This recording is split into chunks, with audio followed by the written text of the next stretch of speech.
Good evening. I'd like to call the Port of Siuslaw Commission meeting for Wednesday, December 20th, 2017 to order.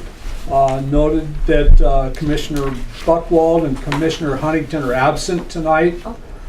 That being said, we still have a quorum and we will continue.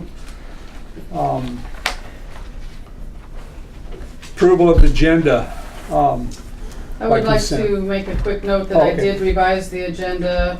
The original packet you received did not have item 13 in it, but you do have a revised copy of the agenda, which includes a resolution that I added to your packet tonight.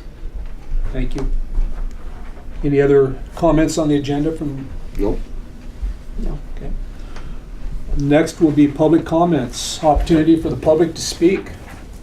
Our first speaker tonight is Phil Bellner. Phil, would you like to come up? Yes, thank you. And I was hoping to defer to Sandy, the lady that runs the show, but she's not here, so I'll do what I can. We represent, Susie and I and Sandra represent a group called A Place to Belong, and we're going to implement a program to facilitate the new law for accessory dwellings. And in coming into the community and you do that, we want to come in with a positive feedback. We want to be a positive force in this. And one of the things we want to do is we want to help with some problems that are around town. One of them being the trash all over, and another one being your problems with, being nice, good people and letting people use showers and then being taken advantage of. We want to offer our assistance in coming along with you if you would have the goodness to open that again, because there are good people that aren't getting their showers just because there's some irresponsible people around, and we want to see if there's something we can do to help to reopen that to some degree so that people that need showers and are responsible can have showers. So that's what I wanted to present to you. Thank you for hearing me. I need clarification. Yeah, we got time here. Okay. Go ahead. You had a question? Well, I need to start from the beginning. Can I add something? Well, wait a minute. What exact facility are we talking about? We talking about one at Mapleton? We're talking about here? I guess I'm lost. The showers right here. Your shower's here, Oh, this one specifically right here. Okay, thank you. and which you had open for public use and was abused, and I'm frustrated and just angry that people would do that, and we want to come in and give a hand in maybe reopening that and doing what we can, up to the point of even managing and running it Yeah. to make sure that it's not abused. We would like to talk to you about maybe doing something there, and you might have some other points that we don't know about concerning the whole matter. But Yeah. Are they open right now? No, The showers there are closed. isn't one open to the public. No, they're only open for our campground and moorage They're customers. keyed for, We keep one Campground. restroom open for, the toilet open for the public from 8 to 5. but So- it's not a shower. But it doesn't have the shower. Yeah, so what we're talking about is maybe set one day a week where the showers would be open for people besides the people in your campgrounds. Okay, can you state your name for the record, please? Yeah, Susan Jones. Thank you, Susan. And in Sandy Todd, who is a friend of yours, I believe, this is a night, she was planning to be here tonight Right. and talk about it. And so, but we were saying that, what we want, if somebody, one of us will be responsible for checking the showers every day at the end of the day to be sure everything's in good order and have it right. So we would take responsibility of what do you want to call it? Well, are you oversee. talking one day in the week? Yeah. that's Not 5 or 6 or 7 days? No, just- I would start with one, maybe even just like 4 or 5 hour span, Yeah. something like that. Contain it a little bit, see if it works, and go from there. Yeah, because I got an email from Karen Radke and talking about this, and we have had a huge amount of vandalism and repairs, a big cost to the port, and this, we're dealing with Yeah. public money. Right. And that's the reason it got locked because of that, just constant repairs. Well, if our presence can alleviate that problem, we want to help. I would want to encourage everybody, let's not let the bad guys win. Let's do something. My question is, do you have any idea how many people you'd be serving that one day a week? What kind of... After traffic if would the be- news got around, the people on the streets, you'd probably have a line that'd take up all the time you had it open. If you give them Yes. 20 minutes for a Well, that shower. kind of scares me, because I have to live down here.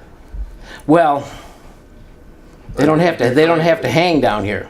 We, Well, I'm within 100 feet. Yeah. I live within 100 feet of that shower. right. That's my, but that would be my concern. I mean, to have the board assume the responsibility that the community at large ought to figure out a way to address.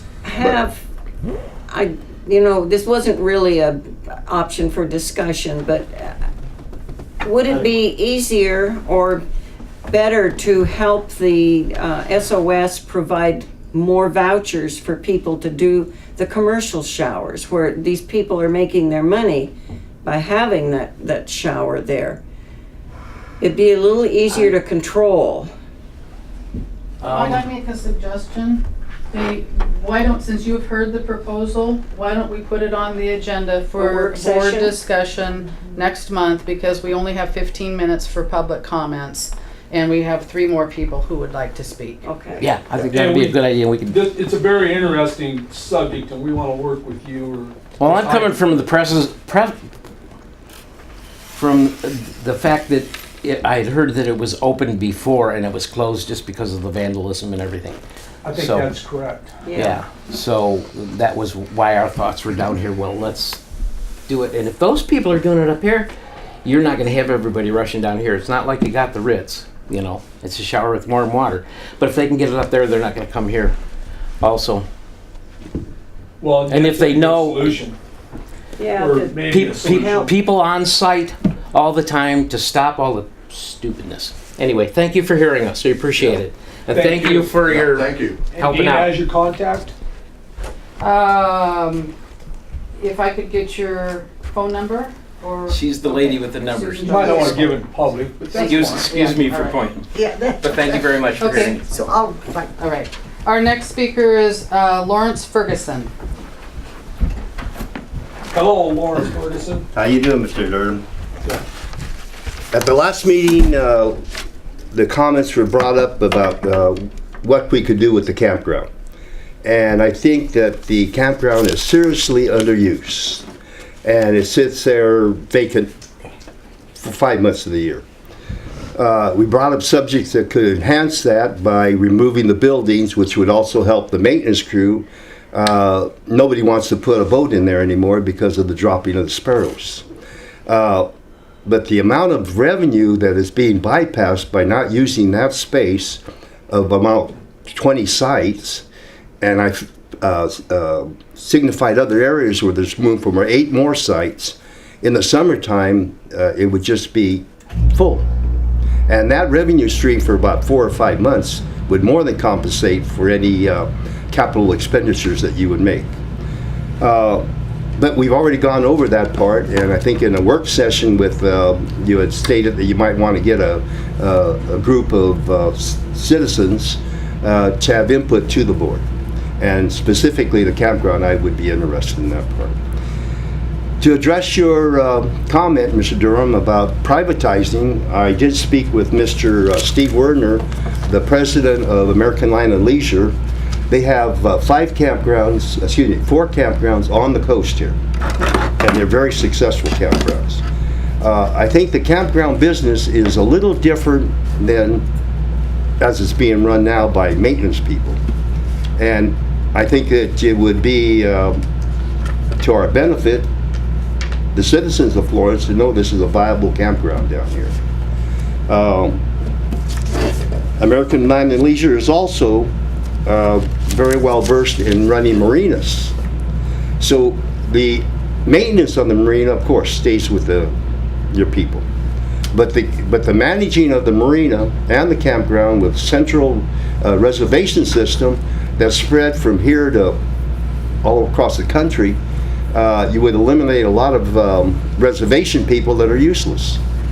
Because the camper would show up here with a confirmed reservation, and a central computer in Utah will handle all of the reservations. And if that wasn't true, the U.S. National Forest System would not be hiring Mr.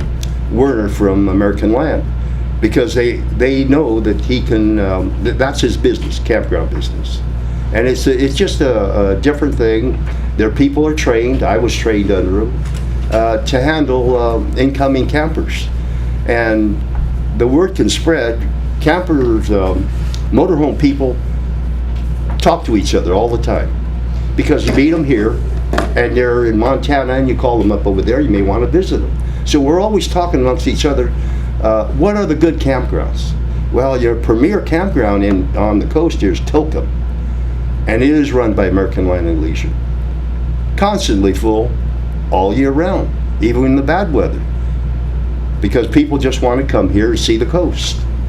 And I say that the coast begins in Florence and goes from here north. We should capitalize on that and get paid for it. And so I think the port is heading in the right direction, at least opening the windows and bringing these comments in. And I look forward to a group of people on the committee that would advise you on campground business. Okay, thank you. Thank you for your presentation. Thank you. We're talking about it every month. Yeah. Well, yeah, I think it was, what I want to address was your comment, would privatizing it be a way to go? Well, this is for the board to decide. You can take the numbers of how it's being run now and what are your results, as opposed to what a proposal from not only American Land, but there are other campground management companies that are bidding on these, because that's their business. Thank you. Okay, our next speaker is Charles Lugg. Yes. Thank you. Say that again, the last name? Lugg? Charles Lugg, L-U-G-G. Okay. I live here in Florence, and I read the local newspaper, and I had some results of your coverage of your last meeting. And one of the things that came up in your meeting was the idea of a pier, a public pier of some kind, unless I misread it. I don't know whether it's a fishing pier or a public pier, but it didn't say anything more about it except that I think it's being discussed. Or It was a point brought up by a citizen that we ought to consider. I'm not right, Mr. Chairman? Yes, that's right. well, I would be very supportive of that, and I think it's a great idea. I've only lived in Florence for a short time, and I've just seen the boardwalk that you have down here. Over here, yeah. And but I mean, I've seen a lot of piers in a lot of cities and a lot of harbors, and whether they go straight out or whether they go out and they curve, they're a big attraction, and they're gorgeous. They have bigger ones have, you know what they have, restaurants and so forth. But just a basic pier where you could walk out and eat your lunch, or walk out and fish, walk out and take pictures, sit on a chair, a bench or something. I think that'd be a great tourist thing, and I would be very supportive, and I would be willing to do, help in the public way if I could. I'm glad to have your support, because you go to most any other coastal city, you'll find a pier. Winchester Bay, they have crabbing docks, piers, Newport, same thing. And it's something we lack here. How difficult is it to go through all the permitting? Just ask Nina. Well, no, but I mean the whole stuff with the state. Well, it's gonna be It's difficult. extensive. It's gonna That's be, extensive, yes. but It would it's be not, good. it's not insurmountable. It's just but money. And I don't think it's so paperwork. much money. Yeah, it's, when you talk again now about putting objects in the river, which is what you would, whether it's concrete piers or steel piers or whatever, the minute you talk that in this day and age, you're dealing with state lands and the feds and. We're dealing with the same people that we deal with on the riprap. But it's not impossible. I Yeah. mean, It's just not a process. impossible. Well, it's a good And thought. To me, I think it might even be eligible for some grants. got a question of our presenter. As you walk along our waterfront over here by the condos and the boardwalk that direction, and you also walk along on our campground section and out towards the mud flats. Had you envisioned, because I'm trying to think of right now, where would the one be placed so that it didn't interfere with navigation, but it also puts you out in contact with our bay? Have you given that some thought? I haven't got that far yet, and I haven't walked through your campground. Okay. But the only thing that came into my mind was, because of the width of the river, I don't think a pier that would go straight out would be practical. I think a pier that would go out and curve, one way or the other, left or right, depending on where you put it. It could be longer, perhaps, and it wouldn't be an obstacle to traffic, Yeah. boats and things down the river. Basically, we're just enhancing the shoreline for the public, and that's, we're just enhancing it for them. Yeah. It's a great idea. Yeah. Well, It is. We will discuss it more if you have a chance to come to the next work session. I will. Thank you I very think much. It's something we need to talk about. Though. I think 3rd of January on, I saw the public input. are they Mondays or Wednesdays, Dina?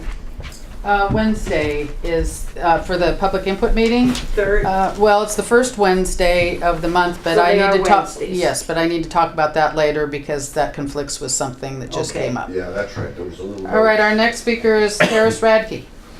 Hans, sorry, I can't read it. That's my handwriting. Okay, sorry. I've got some information here.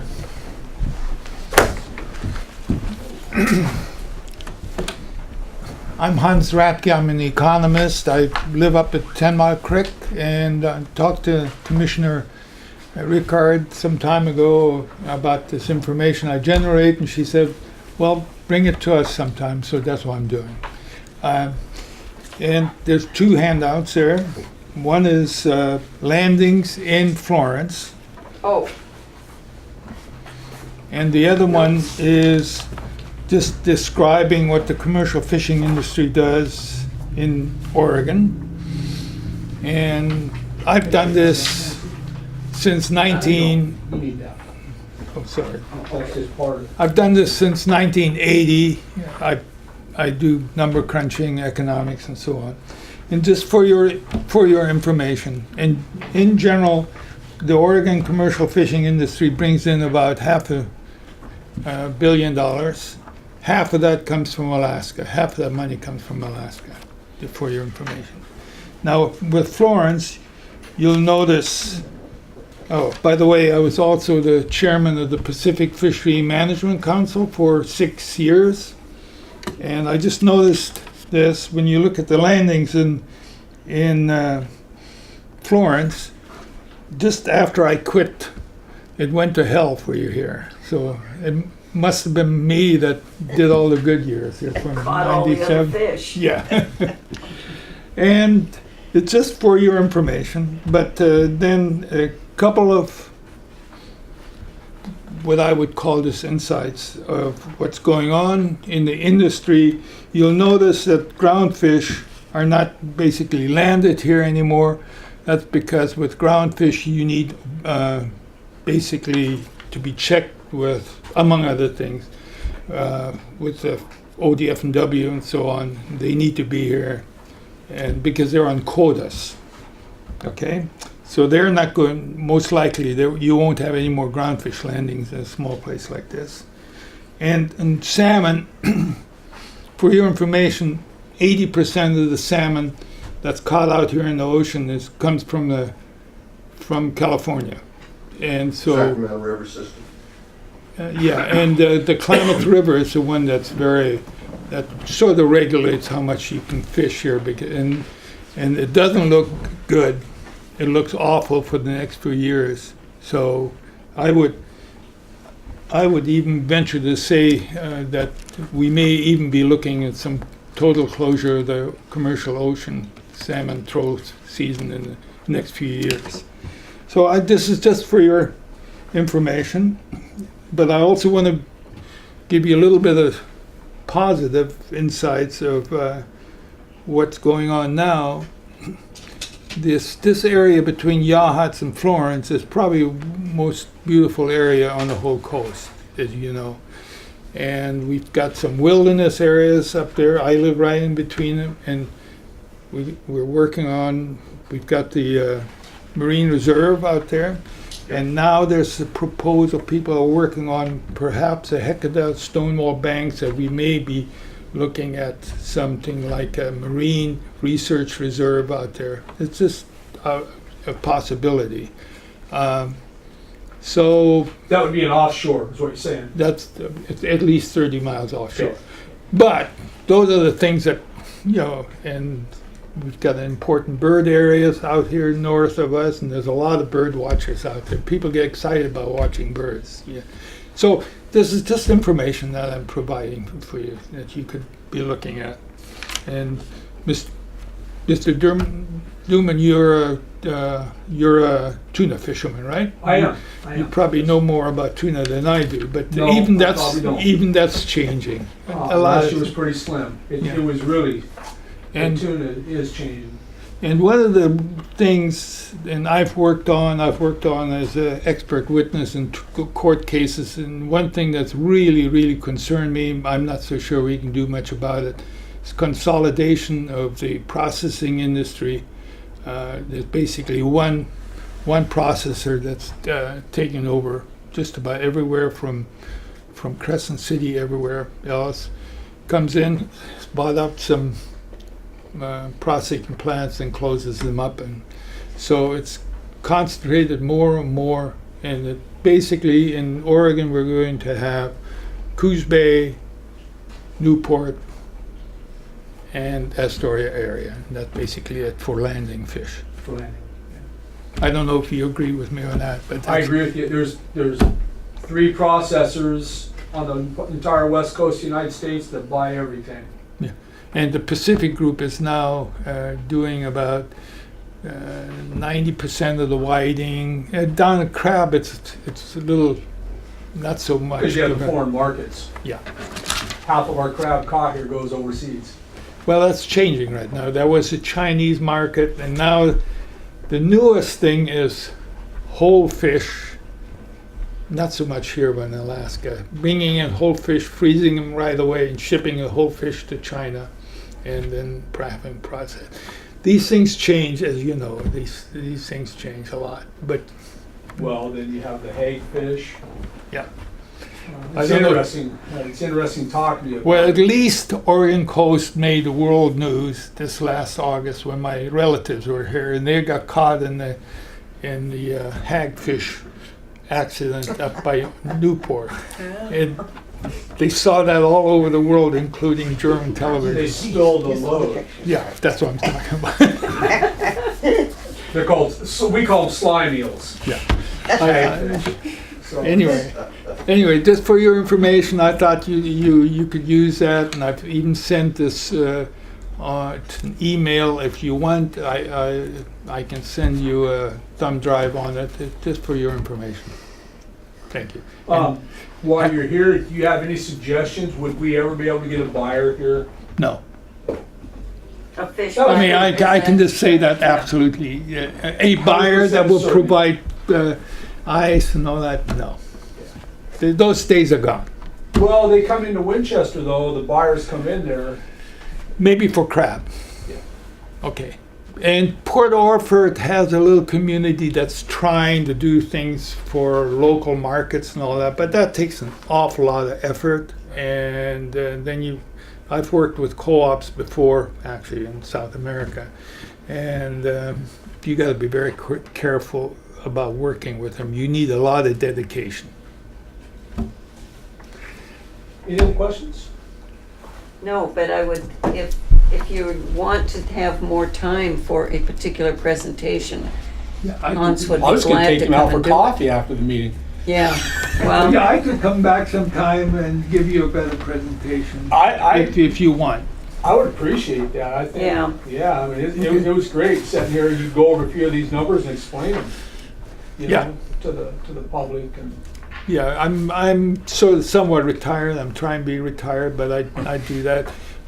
I used to do these things, and now my colleague Sharon Shannon Davis does these. By the way, Shannon Davis helped you engineer this site. If you ever want any background information, we call this, my wife calls this Shannon's park place, park lot. He works Engineered what side? just the whole development out here. Your whole site that was done here, what, 20 years ago? Oh, the parking lot? Yeah, Oh, okay. yeah.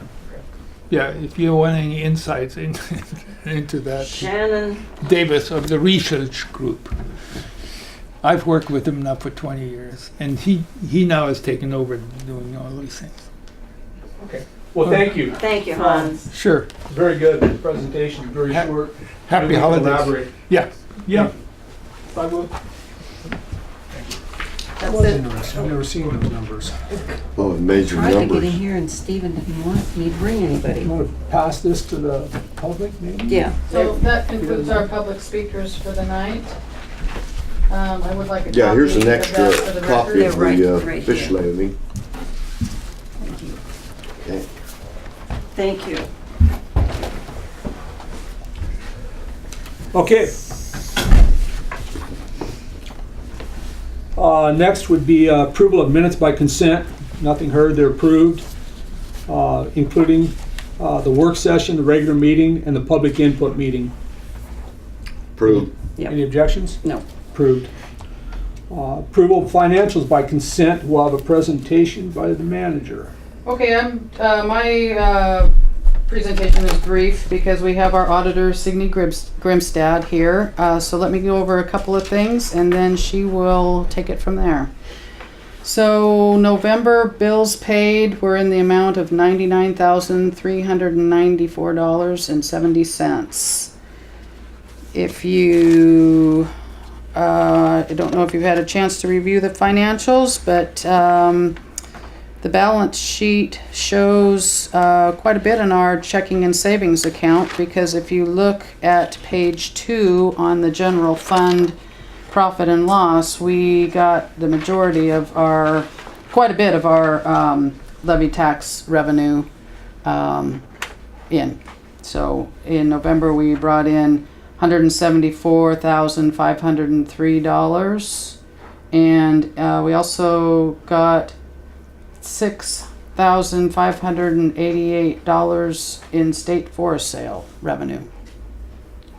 And that's again on page 2 of the profit and loss general fund.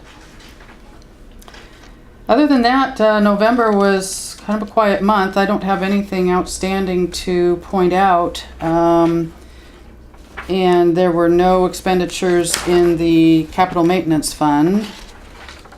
So the occupancy looked pretty good in the campground. I think having clear skies on the coast and foggy weather in the valley might have brought a few more people over this direction. So we occupancy in the campground was 66%, and that's up from 60% last year. And the occupancy in the marinas stayed the same at 57%.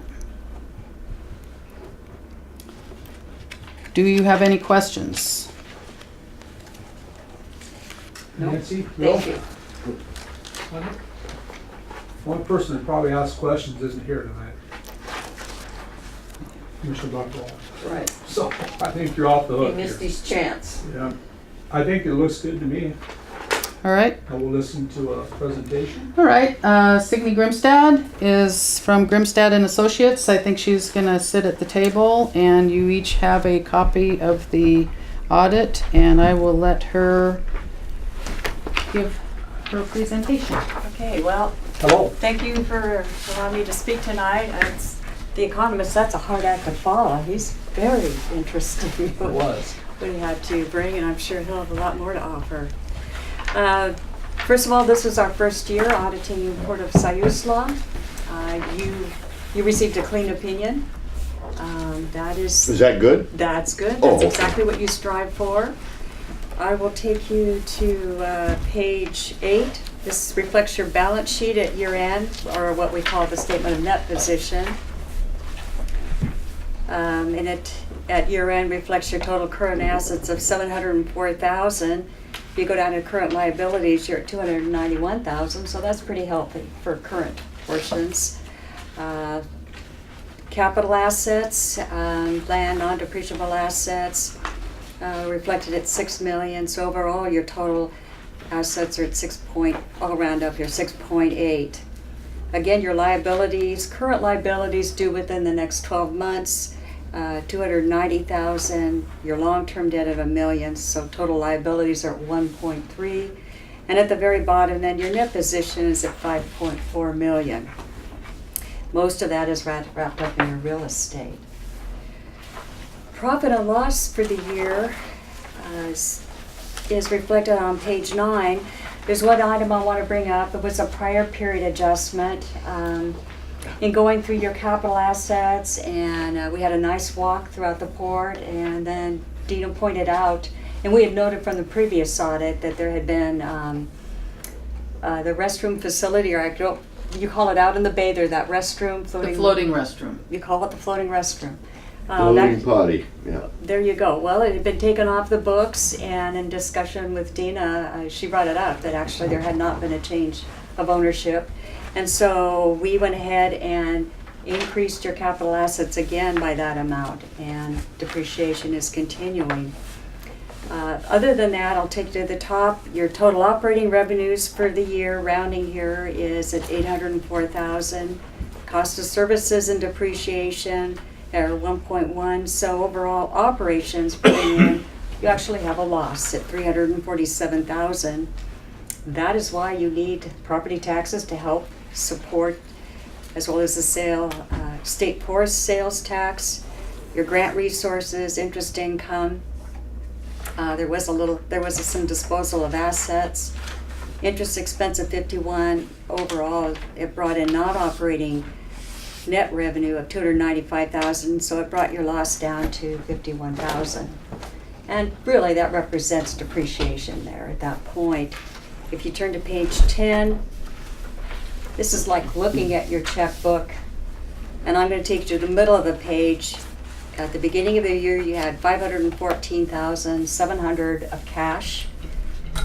Your operations, operating and non-operating, and your decisions you made in purchasing assets, we take it out of accrual just to a cash basis. You actually increased your checking account at year end by 133,788 for an ending cash balance of 648. So it was a straightforward year. Our notes following are all in a narrative form. Volumes of notes, disclosures required. It specifically addresses the port here starting on page 14. The only comment I want to bring up, Oregon minimum standards require us to comment on any budget overages, deficit fund balances. The only thing that occurred this year, and it had resulted because of a journal entry we made, and Dina is aware of it, we talked about it. Ended up capital outlay had been overexpended by the $30,000, for 78. She specifically asked about it, of course, and we went through what it consisted of. It was just one of those instances or unfortunate circumstances that I'm sure will never be repeated. The rest of the audit again discusses more of your cash holdings, your receivables, capital assets on page 16. We restated your opening balance there, and then reflecting construction activity this year, acquisitions and depreciation. Long-term debt, as you're aware, is lengthy. The descriptions are good. We followed the previous year. We had discussion with Dina on presentation, and we moved forward with that same type of presentation, and that's reflected 16, 17, and 18. Long-term debts being retired on time and basis. All very similar to prior presentations. There is one thing I do want to bring up that we had discussion with Dina on, and on page 21, this year, ending June 2017, it's only reflecting the one general fund. In appropriations, that's what the board actually ended up adopting for the year. And we had discussions of what the intent was and what actually ended up. We talked with the state because, again, you had gone through the budget process for the LBs of several funds being set up. Speaking with the state, as far as this fiscal year 17-18, is just an amendment of your appropriation, will allow those funds to continue as they are presently. And so next year you'll be seeing the other funds that has been your intention of adopting. But in June of 2017, the appropriation only reflected the general fund, so activity and appropriation were fully reflected in this one fund. Other than that, all other minimum standards on page 22, our findings, you were in compliance with all the investments, insurance program, public contracting, just the comment we came up on the overage. So this was a good audit. You've got a good staff. I appreciate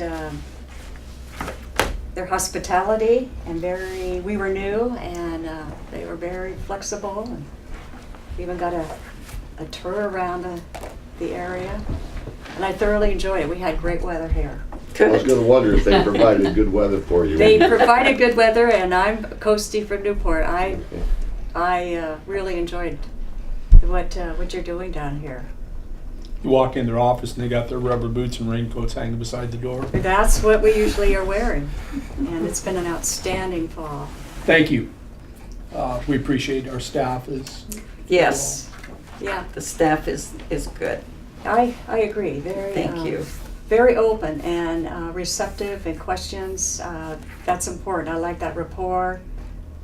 Any questions that come up ahead of time, you're welcome to get on the phone. Bill, do you have any questions? Nope. Just trying to absorb it all. I know, it's a lot to absorb.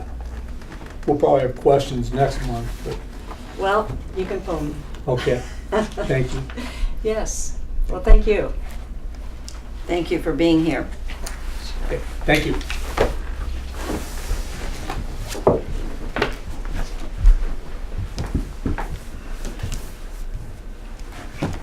Thank you.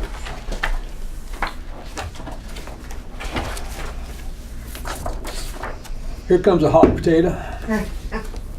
You ready? Yep. And it is? Do you want to say what it is? It is an update of the erosion repair project by Manager McClure.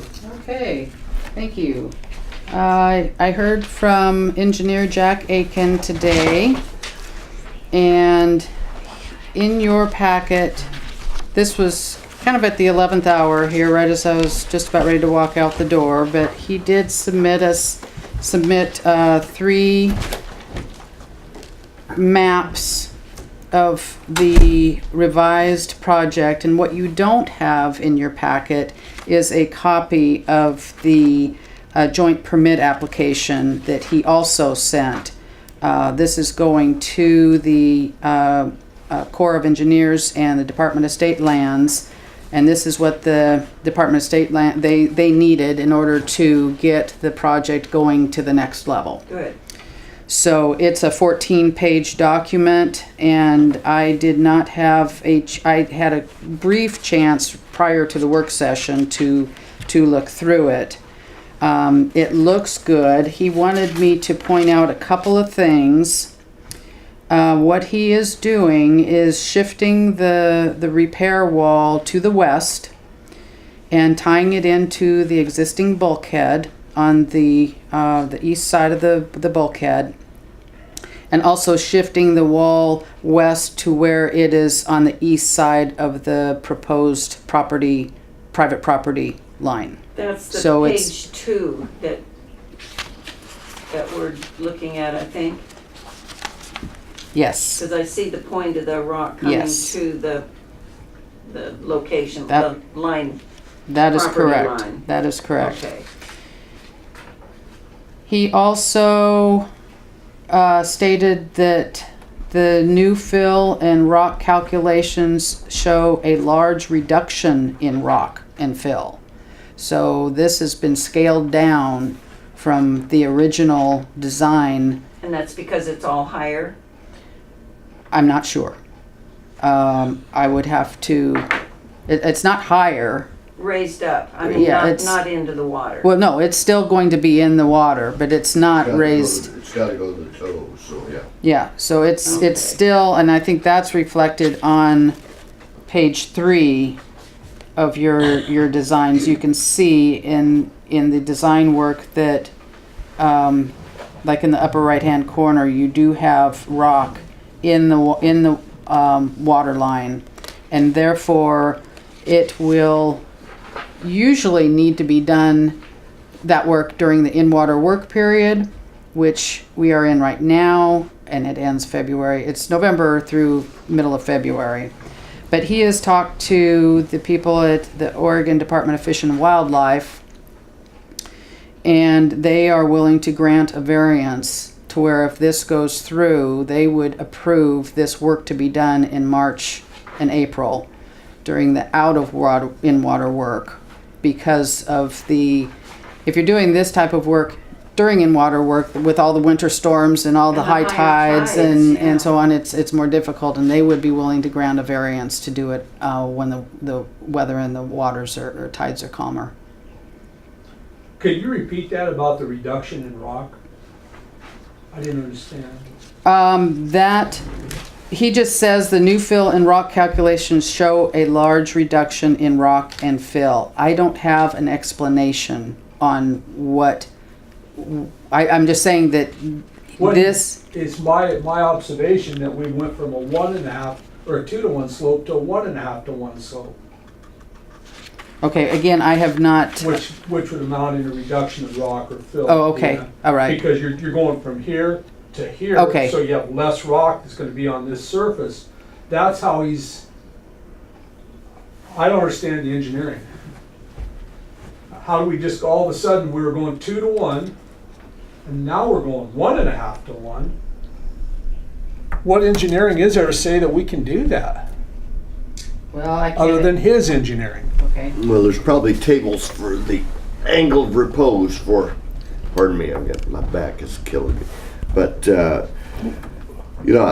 have no way to challenge Terry whether the 1.5-to-1 is correct or not. I'm not challenging whether it's correct or not either, Bill. It's just my question is, we've been led to Yeah. read the Bible saying our shoreland's gonna wash away unless we build this 2-to-1 slope. Now we're building a 1.5-to-1. Yeah, and I didn't catch that had changed, yeah.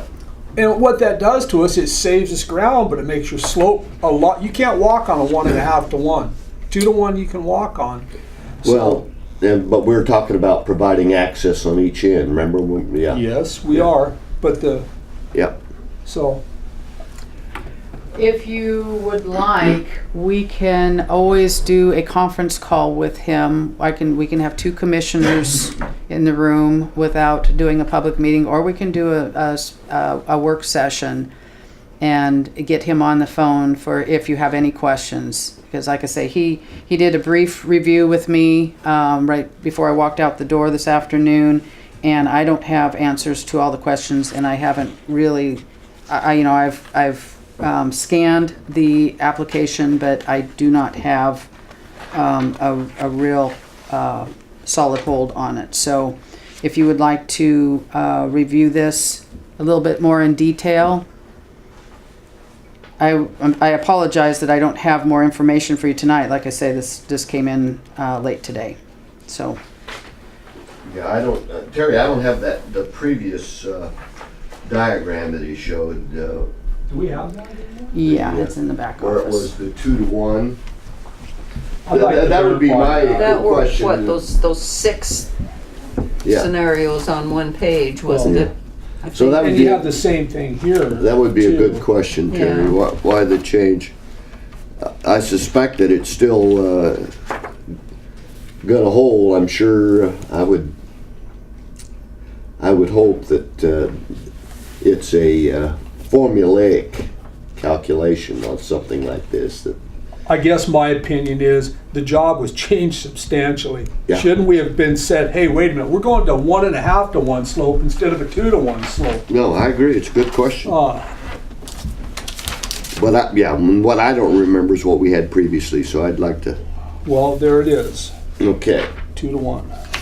sure I is. just, So we saved on the hypotenuse, the length of the hypotenuse on our triangle, so we're less material. Yeah, and less distance. yeah, we're not losing as much from our, which is a benefit. Yes, it is a benefit.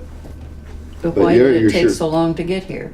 But you're sure right. Yeah, that's 2 to 1. Now we're at 1.5. And yeah, raises a question. It just raises a question to me to the whole integrity of the project. That's all Terry needed. Yes. 2 to 1, now we're at 1.5 to 1. I get, I'm one vote. Are we gonna vote to approve this, to move forward, or just, He is asking to move forward because we're already so far into the game that he can get this submitted.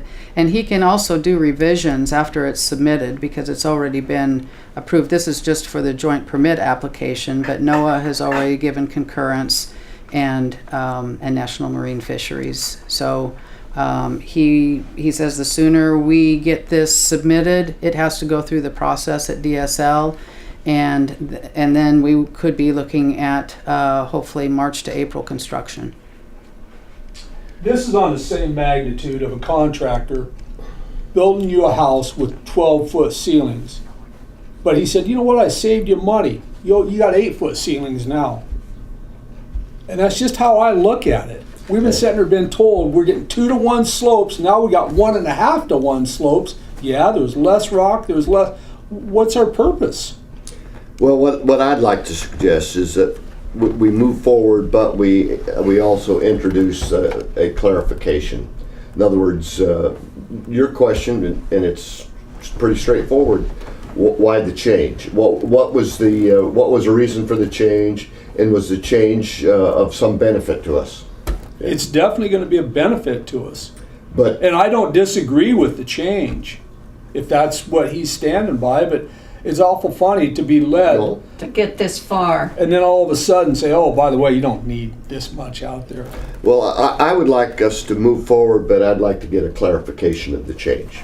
So have a motion to, To proceed as Proceed. presented, but with a clarification on the change in the grade. would that be adequate, Dina? Well, depending on what the clarification is that going to alter your decision to move forward? No. So you are voting to move forward? Yes. You just want information you just want clarification? When he engineered this, his name has to go on it, and he has a warranty on it. And don't take this for law, but I mean, he has an engineering responsibility. I want to know if he's going to stand behind the 1.5 to 1 or the 2 to 1, or which one are we Yeah, building? we're asking for a clarification on the record is what we're asking for. Yes, Okay. not just to say, oh, well, I thought I'd slip that in there, and Yeah, you know, we just want to know that. yeah. So that, again, he's on the record, this is, after evaluating the requirement and where the rocks were setting with respect to the tilled slope, or whatever line he's going to present, we would like something on the record why it changed. So is that a motion? If so- I can restate it. For the record, that would be good. The motion I would make is that we authorize Jack to proceed with the project, but we would like a on the record clarification for the change from 2 to 1 to 1.5 to 1. That would be the form of the motion. And I'll second it. All those in favor signify by saying aye. Aye. Aye. Good catch, though, Terry. I looked at it and Well, when she says rock, I mean, there's only one way you're going to say it. It's skimp. So. okay. Okay, thank you. Well, thank you. That wasn't that hard, was it? No. Okay. Dana, just for the There's only record, three of his clarification on the grading and the penetration of the water from above, I thought it, and I told you, I thought it was an excellent explanation, and it gave me a lot of satisfaction. So, and that's one of the reasons why I'm encouraged to move forward on it. And for those not knowing, you understand what he's talking about how the water behind the wall? I agree. And it was good, yeah. Yeah. All right. Okay, Good. next. Oh, Port manager job description. yeah, we're going to approve revisions to the port manager job description and discuss recruitment. I'd like to start off by making sure that the revisions we do to the port manager, we want to make sure they're kind of inclusive this time. So if there's anything we need to add right now before we authorize Dina. So any suggestions? Where are those, the drafts right here? No. Well, Tab 8. one of the issues that we've discussed, Terry, and I reviewed this, I think is, We it's had here. one with it's red here. lines. That's in your minutes, Nancy. Thank In you. your minutes, it has the red. But the final copy is in, Yeah. under tab 8. Yeah, that's where This I'm is the looking right now. go to tab 8 and we'll find it. That's No, I without just- the red. This is the original. Yeah. Basically, and maybe Dina, you can paraphrase this for me. I just want to make sure the port manager is responsible for all departments. I don't care what they call them, if they call them the trainee, the whatever, but the port manager needs to be responsible for them. Yeah, Am I make, yeah, and that and would you and go- I discussed that. that would come as, say, the harbor master. I don't care if you call the harbor master the assistant harbor master or whoever the manager may be, what they call them. But if I want to talk to the harbor master, I'm coming up here and talk to the manager. And is that in here now? Well, Terry, I think it is, because again, you and I were concerned about that. If we look at bullet point down 8, it says, meet with port staff and develop and maintain an effective employee team. And then it says responsible for the activities and the evaluation of personnel and hiring and firing of all port employees. So that tells me Wouldn't that that cover it all? all Yeah, activity that's- flows through it. Good, that's all I want to Yeah. do. And I think Dina as interim managers, would that cover your? We want As to make sure interim- that everything flows from the commission through the port manager and down, and from everything below the port manager back up to the port manager, back to the commission. That there isn't a distribution of responsibilities. It's the port manager is responsible and accountable for all operations below, right? That's my only question I have. And Yeah. do you think this? I think so, Okay. yes. Is there anything else you guys would like to add to this? No, I think it looks pretty good, Well, Terry. But go ahead. I'm wondering about this, the one about work with community leaders as necessary to improve, where'd it go? Oh, okay, it's the second one on this one. Within the Port District, that wouldn't eliminate your contacting federal representatives, state Well, representatives. the way this reads is community leaders. So Yeah. community leaders, how do you That's define, local, how do you that's define local. community leaders? I define that as the head of the Chamber of Commerce, City. the, city personnel, the head of the Public Art Committee, community, in the community, the leaders. I think it also, the first bullet point points towards the relationships with the federal, the state, the Okay. local government I think that agencies and throws special it down districts. the one you were Yeah, because I read through this earlier this afternoon and I don't want it limited. And so I think that's fine. That was Yeah. just the words within, or the word Well, I think within. those two first bullet points includes pretty Yeah, much it's all of everybody. it. It is. Yeah. Yeah, but that throws That's- quite a net. That's my only extra comment on it. I like what the whole thing is. Yeah. And you need a motion tonight to approve that so we can move forward. Yes. And you might as well discuss the recruitment as well, so it can, I mean, you can make separate motions, but, I'd like to have a separate motion. oh, okay, Myself. you go right Chairman ahead. Terry, Yes, sir. can we slay one dragon at a time? We can. Nancy, would you like to move to approve the job description before we go on to the advertisement? That's a motion being made. Yeah. Are you going to second? Yeah. Well, I was going to let you. Oh. No, that's okay. Okay, I would move that we approve the description of the port manager as presented in item 8. That is the form of a motion. I'll second it. Moved and seconded. All those in favor? Aye. Aye. Aye. Okay. Now we go on to the next portion, the job announcement. What does that involve, Mr. Chairman? I'm not. You guys have been through it before, but Well, I think it's a matter of just a 30-day notice. Yeah, what I would do is when you give me the go-ahead to proceed, I will post the position, and we put it in the local newspaper. I send it to the Oregon Employment Office.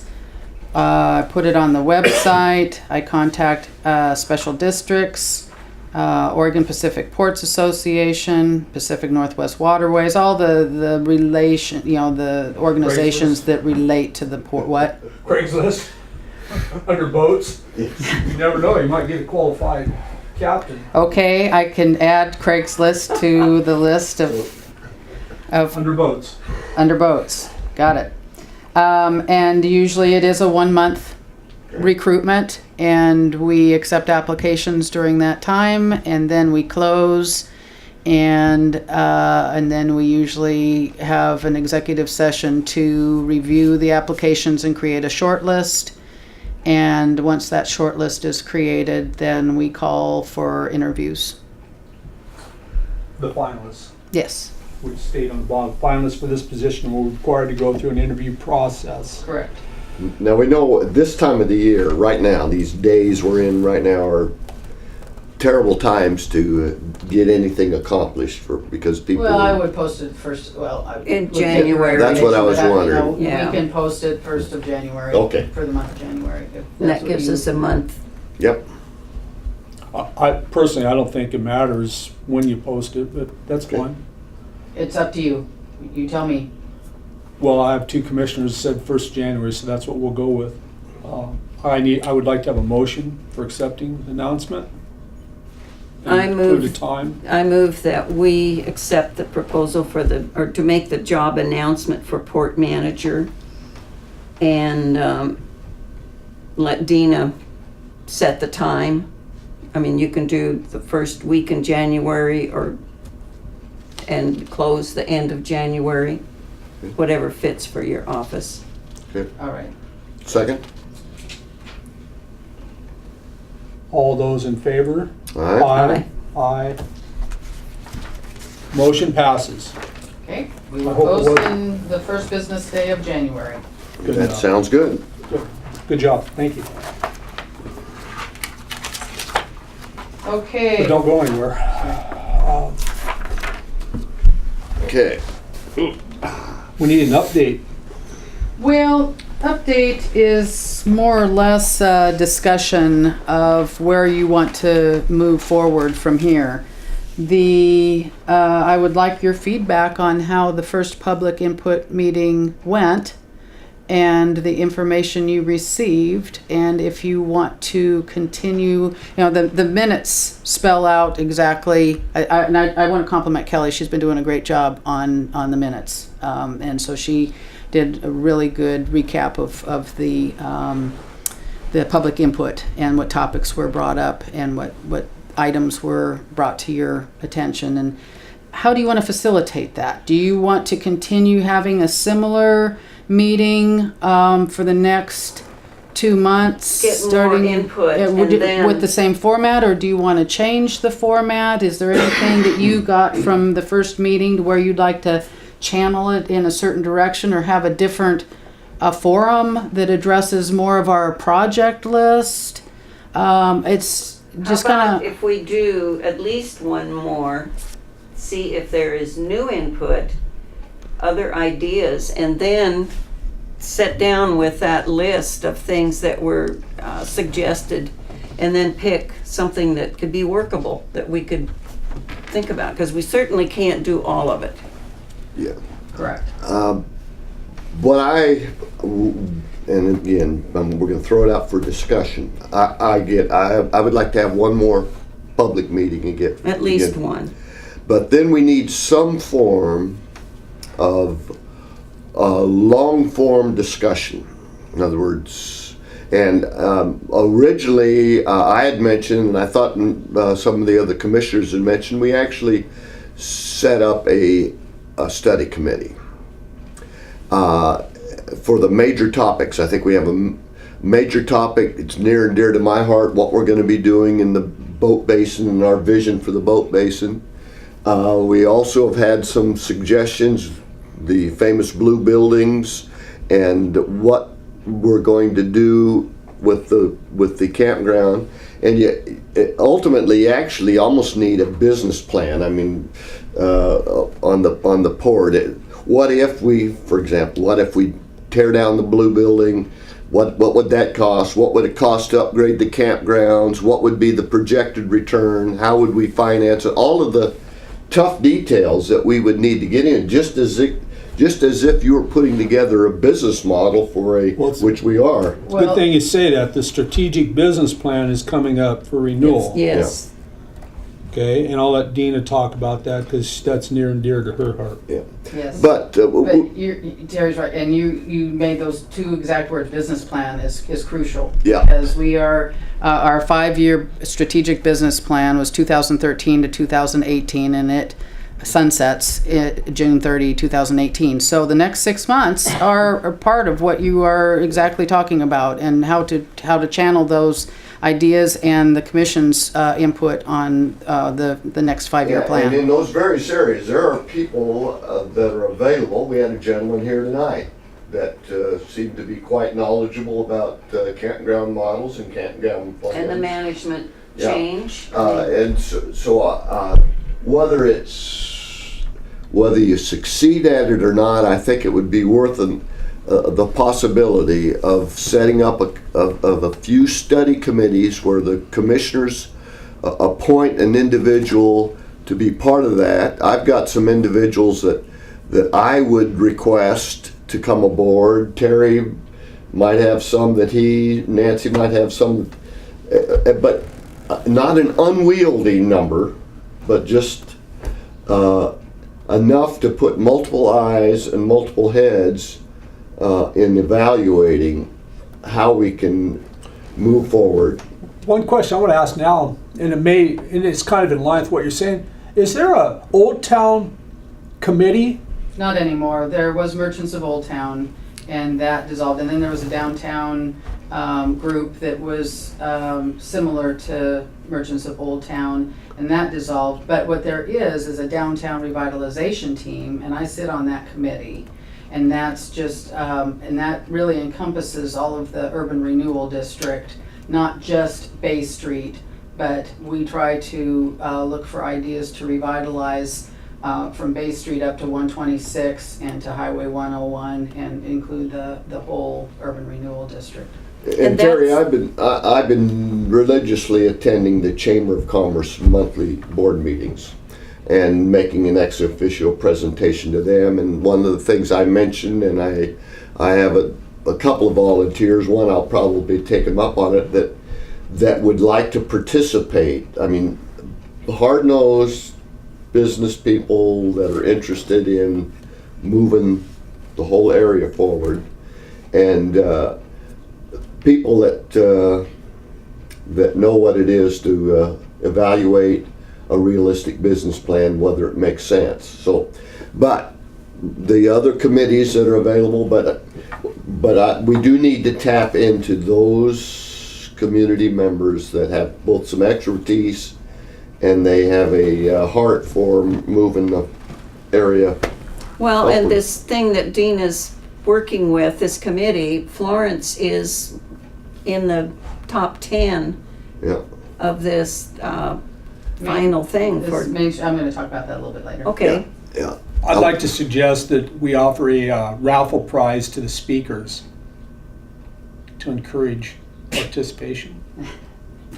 You mean at this February 3rd? Yeah, our next public input. January 3rd. January 3rd.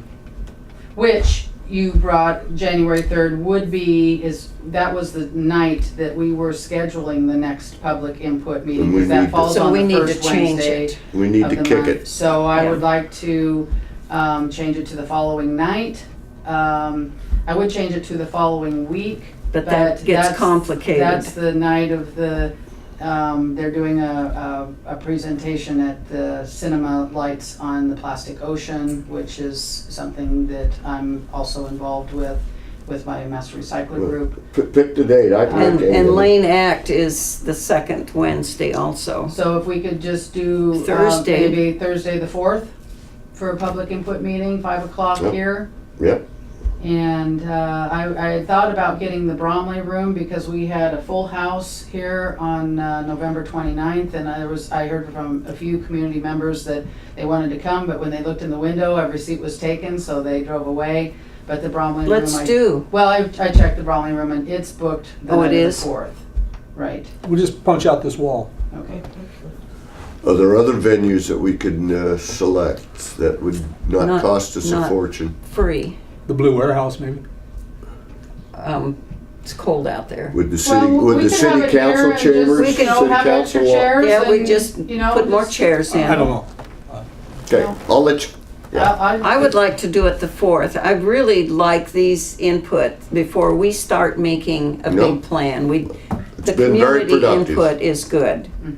Because there are ideas that we didn't think about. Well, for that gentleman just to come forward tonight and talk about what we talked about, the fishing pier, you know, that means a lot. I mean, the community's talking Yeah, about there's it. a lot of stuff that, I do like the drawing though for the something. We'll see if we can make that happen, Terry. I mean, I'll give them shirts. I mean, give them something. You might entice a few more people to come. True. Okay. So January 4th, 5 p.m. here. Go for it. Okay. Under new business, resolution 12-20-17A, amending resolution 6-21-17A, adopting budget. All right, so this is what we were talking about in the audit, and I included a little bit of background in my weekly report to you, I believe last week or the week before. So what we did is, and I probably should have put a copy of resolution 6-21-17. What that resolution only gave everything, both funds were combined under the general fund. And that is what we did the prior year as well.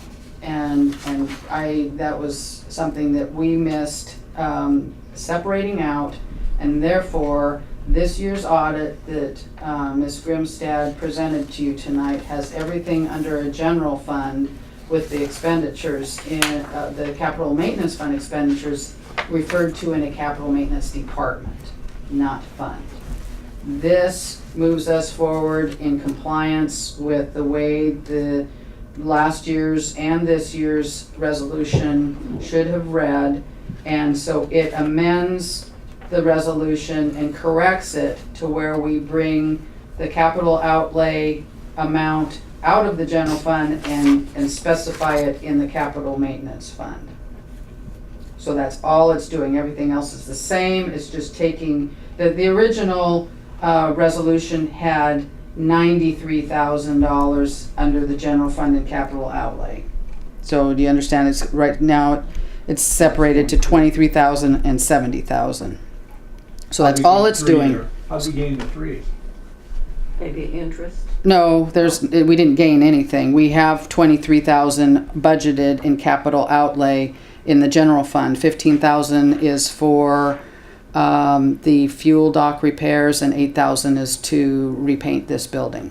So we have those two projects in the general fund, capital outlay, and then the two projects we have in the capital maintenance fund are the 50,000 for the Mo's repairs and the 20,000 that we already completed with the fire suppression system under the wharf. So it just gets us all back. It just to right separates the projects in the two separate funds instead of combining them both under the general fund. order. Okay, It's a matter of taters or yep. tomatoes. I move that we approve Resolution 12-20-17A, amending Resolution 6-21-17A. This is a resolution adopting the budget, making appropriations, and levying taxes. Second. Been moved and seconded. All those in favor signify by saying aye. Aye. Motion passes.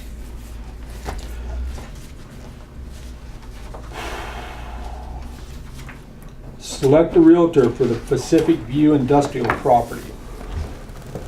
Mr. Chairman, I have a problem making this decision right now in that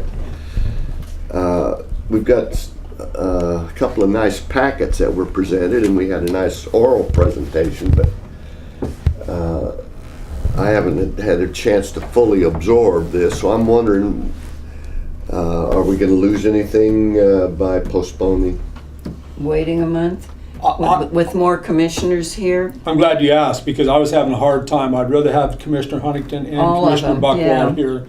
Okay. Because this is going to be with us for possibly 3 years. Yeah. Um, So I would like to postpone and give a chance for all of us to evaluate. Well, and even go through these a little Yeah, bit well, more, that's exactly it. because it just got them. Yeah. I think we'll table that for a minimum of 1 month. That's fine. And we're not throwing them out by any stretch of the imagination. So No, we you're may still considering both. I'll contact them both tomorrow and let Yeah. them know. Let them know we want to do a proper evaluation. Sure. Yeah, okay? Well, and with 5, Yeah. or Yeah. if David doesn't come back yet, Oh. at least 4. Yeah, we'll, Understood. We'll move on. perfect. Thank you. Select the contractor for Mo's building repairs. This is something we talked about in the work session. Right, so if you want me to do a quick synopsis of what You have a I recommendation, proposed, don't just you? for the record, in the regular meeting. We talked about the age of the building. Mo's was rebuilt in 1984 after a fire. The only capital projects we've done on the building was replacing the roof in 2011 for $18,000 and replacing the windows, gutters, and repairing the roof in 2014 for $26,000. And the manager Luskin, who worked here a year ago, he had the building professionally inspected by Brian Goss. And Goss's inspection came back with 16 or 18 pages of repairs that need to be done. And so Manager Luskin also hired a contractor to bid the entire repair project, so we would have a dollar amount to budget. So the bid came in at $40,000. And we budgeted $50,000 to have a little bit of a cushion. The bid did not include prevailing wage and or replacing the signboards on the roof. We have found out we're still looking at the lease, and we are questioning whose responsibility the sign is, but it leans towards being the port's responsibility since the signs are attached to the building.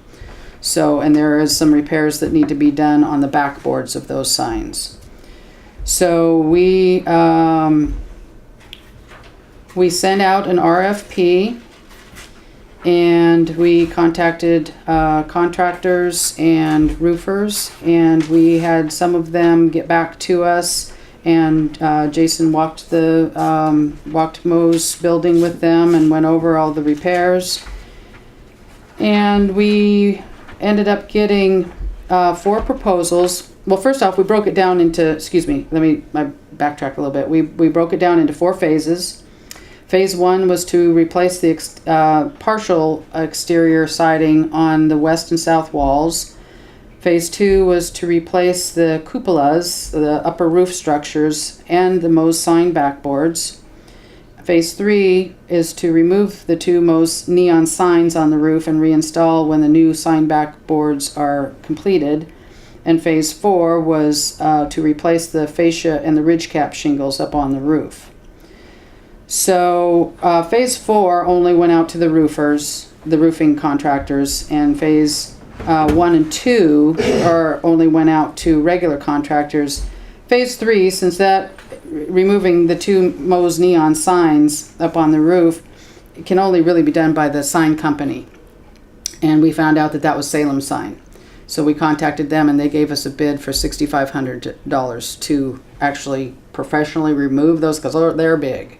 To take those signs down, store them while the work's being done, and then reinstall them when the project is finished. So we received 3 bids for Phase 1 and 2.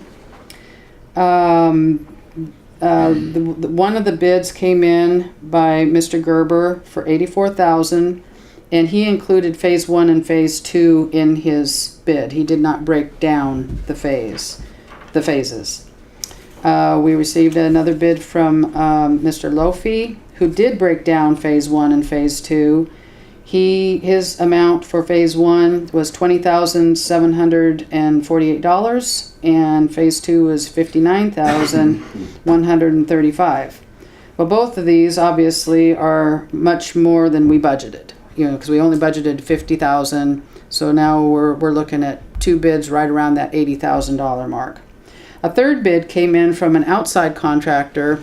When I say outside, it means outside of Florence, who saw the RFP and came down and met with Jason and put in a bid, and his bids for both phases are over $100,000 each. He also put in a bid for Phase 4, which is the roof repairs, at $158,000, which is pretty high because we don't need the whole roof replaced. We only need some fascia and shingles replaced.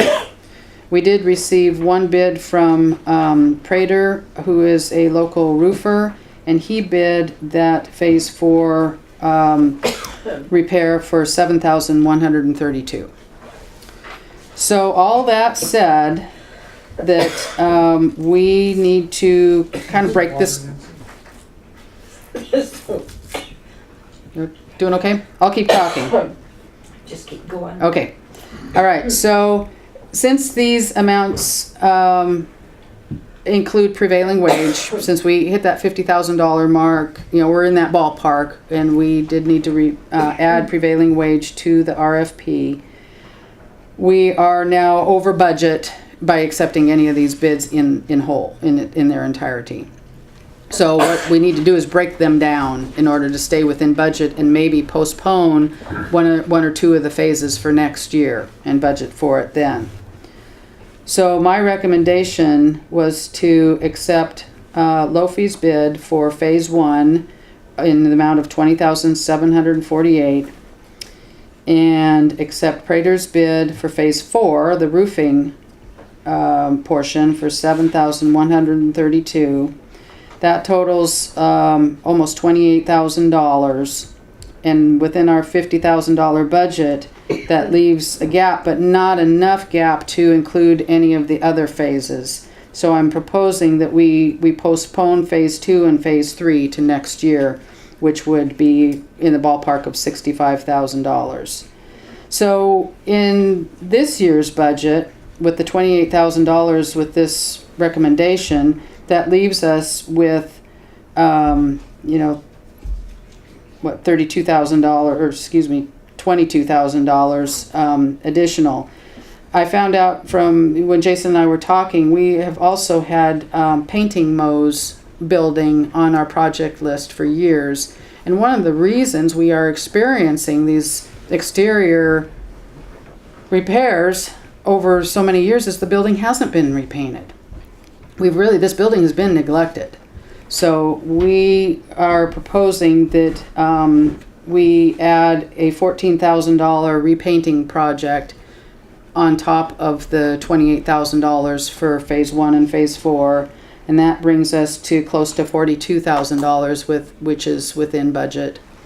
And that also gives us room for the permit costs, the building permits, because the port is, Jason said that he's already met with city planning, the building department, and he is prepared to have the port, he's done the groundwork for the port to obtain the building permits, and that would give us room to do that. So that's my recommendation. And we need a motion or just authorize you to carry on? Yes, you can make a motion to, if you have any questions about any of these proposals, I have them, and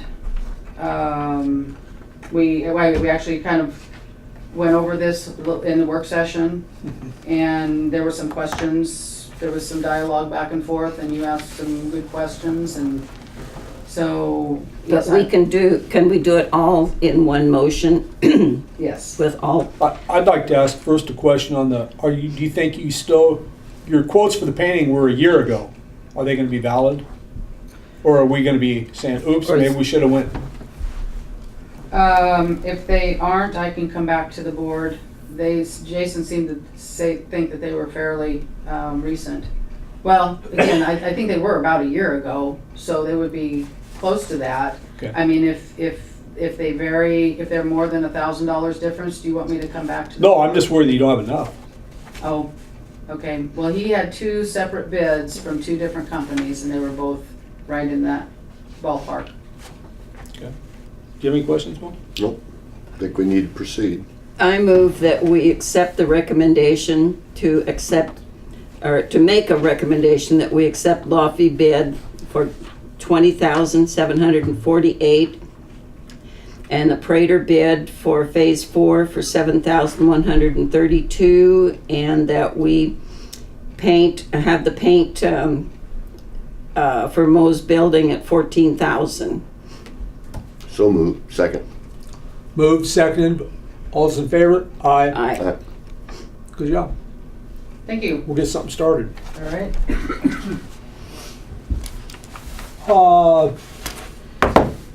Purchase and delivery of boom logs. So this resolution I added at the last minute because this just came to be in the last couple of days. You know that the boom logs that we put out in November for the winter are in between the gaps in the marinas, and they go in front of the between E-Dock and D-Dock for the boat ramp opening. They are really old and in bad shape. I believe that they were surplus logs to begin with from an old construction project, and I believe Brian. Yeah, in the late 90s. Yeah, in the late 90s, and we still have them.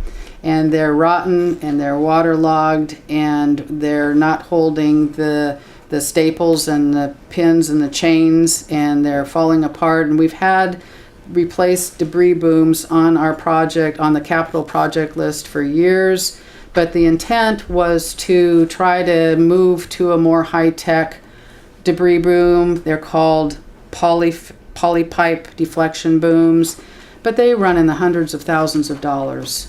It's in our strategic business plan that this is a priority project. And the reason this resolution is before you tonight is because Tracy was doing some inquiries locally with some logging companies, and he spoke with Gary Folio, who is just starting a logging project up the North Fork. And they talked quite a bit. Tracy gave them a list of what we needed, and if they have not started to cut the logs yet, but they are about to start next week, and they can cut logs to our dimensions and deliver them.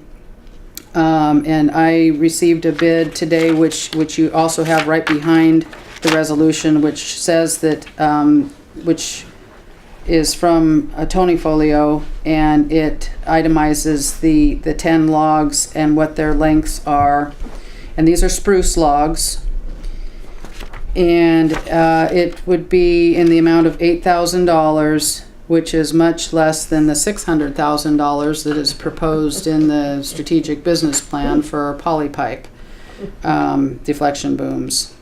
So I am asking to get approval to move forward with this, because we even have a missing log. The log that was in the section between D and E dock for the boat ramp actually broke loose last year and is long gone.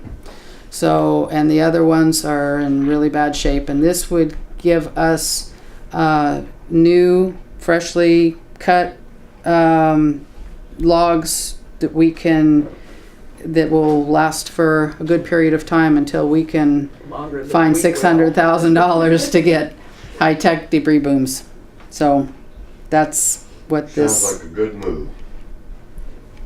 Any other discussion? Cause I'm ready to make the motion. Well, I have you appropriated $7,000. No, they can spend, but it's over the limit, so that's why we have to have a Choose motion $5,000. to approve this, because it's more than the spending limit. That's the only real thing on it, isn't it? Right, I am authorized to spend $5,000, and this is $8,000.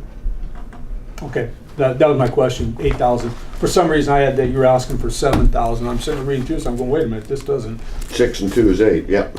Yeah, I figured that, but I was, No. thank you.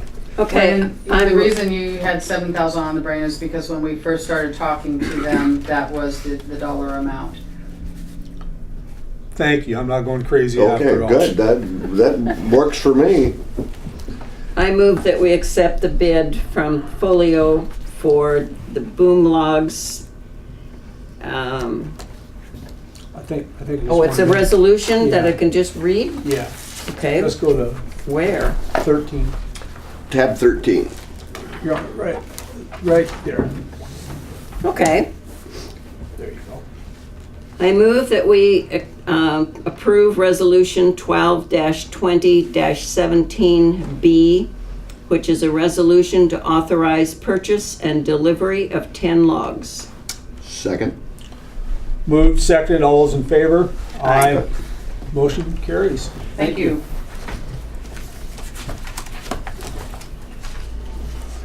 Oh, we just keep spending money.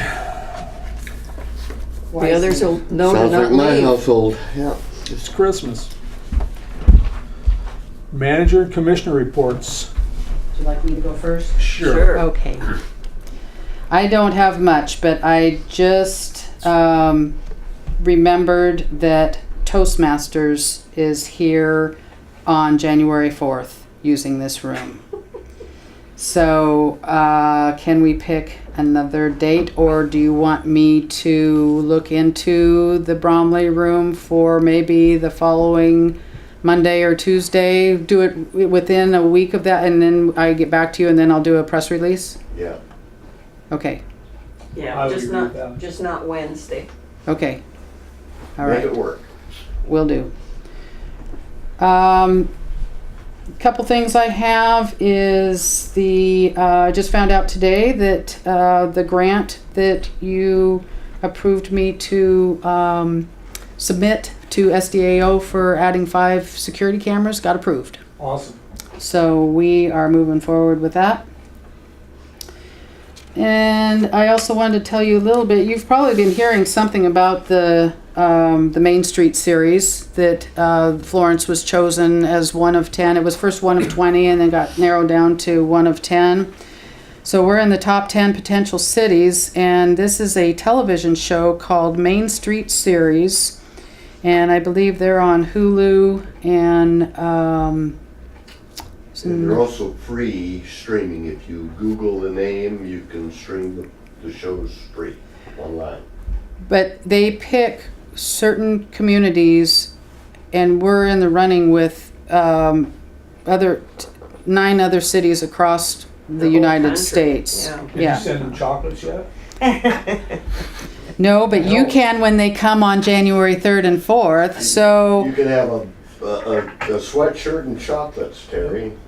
Is that meeting open to anybody? Yes, so I will get you more detail, but from what I understand, first off, there will be a free screening of the Main Street series and a community Q&A forum to learn about the Small Business Revolution Main Street series on Thursday, December 28th at the City Light Cinema. It's from 6 to 8 o'clock. So December 28th, if you want to learn more about this, go to Cinema Lights and you will get a lot of information. So the 6 producers and staff will be visiting Florence on January 3rd and 4th to see what makes Florence special. Tell them to bring their raincoat. Well, it's your job to make sure that raincoats aren't needed. That's okay. right, we need a sunshiny 50-degree weather day. So if Florence is chosen, 6 different businesses will share up to $500,000 in resources. So we're pulling out. Pitch for gravel, Terry. So we are trying to share the news with downtown businesses, uptown businesses, community leaders, and roll out the red carpet for these folks. And there will be a reception on January 3rd from 5 p.m. to 7 p.m. at the Florence Event Center. And so that is a pretty exciting opportunity for us, and we are all kind of pulling together and sharing the information and trying to get this thing to be a successful event. Who are we running against? I don't have that. I don't think they've published anything. Yeah, there is. Oh, did they? I just don't have it right Oh, here. okay. So I could. Well, you can go online. I was online earlier today looking at the. Yeah, it's public, and what I can do is I can scan it and just email it to you if you're curious. Yeah, I am. It's like North Dakota, Georgia, Minnesota. Oh, they aren't all in the we're Oregon better than- coast. Oh, No. it's all over the nation. No, that's why I said this is. I thought it was like 10 cities on the Oregon coast. No, we're the only one. this is the only one. They're doing in January, they're going to all 10 communities, and they're starting on the West Coast and going across the country to the East Coast, so we're the first community they're gonna visit. We have to, good. And you do not have to subscribe to Hulu to view the show. It's We're just going to have to send you to every city to badmouth them. I'll be happy to. Yeah. And that's all I have this evening. So, but before I stop, I just want to wish you all a Merry Christmas. Thank you. We'll start with Commissioner Rickard. I know you have a report. Yeah, I went to 2 city council meetings. They have been working toward this very same thing, and also working with their plan to just keep moving stuff happening in Florence. I've attended 2 meetings that at the school district, because there's going to be another request for a bond measure for high school and other repairs in the schools, and these are huge. And every year they wait, those figures just go up tremendously. I went to an LCOG meeting in Eugene, and it was at a brand new middle school. An arts academy, arts and science, I think, and that was very impressive. And watershed meeting was a special one. Jim Grano was chosen as their the Spirit of Siuslaw Award. He has just been here on the port with kids. He's worked with all kinds of things, and just like to add the shout out for him over that. And also been at the Housing Economic Opportunities Project meetings there. Everybody is trying to do something in Florence to figure out how to house people, so that they're not on the streets, so that people working in this town can afford to live here. And it's a big problem. So the whole town is trying to do something to make it better for people everywhere. And that's what I did. Good report, thank you. Bill? I don't have a whole lot. City Council, not City Council, but Chamber of Commerce meeting, and again, they were touting this Main Street recognition program. I again talked about our public meeting and the kind of input we had and the kind of enthusiasm that we were seeing for port improvements. And I think we've had a busy evening tonight, so that'll wrap up my report. I really don't have anything. I want to thank everybody. Dean, any last words? Well, we need to adjourn to executive session. So if you want to read your script in under tab 16.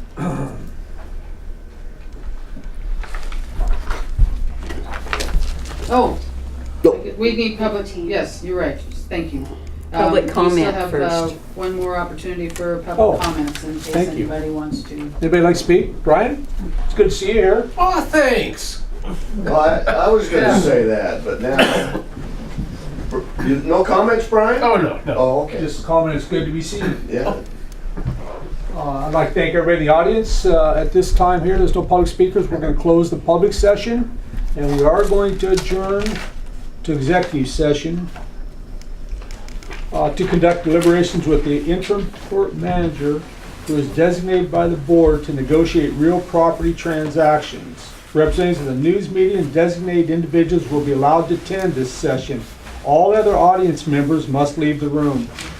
News media representatives and other attendees are specifically directed not to report on any of the deliberations made during the executive session except to state the general subject as announced above. No final decisions will be made during the session. The board will return to open session if action is to be taken.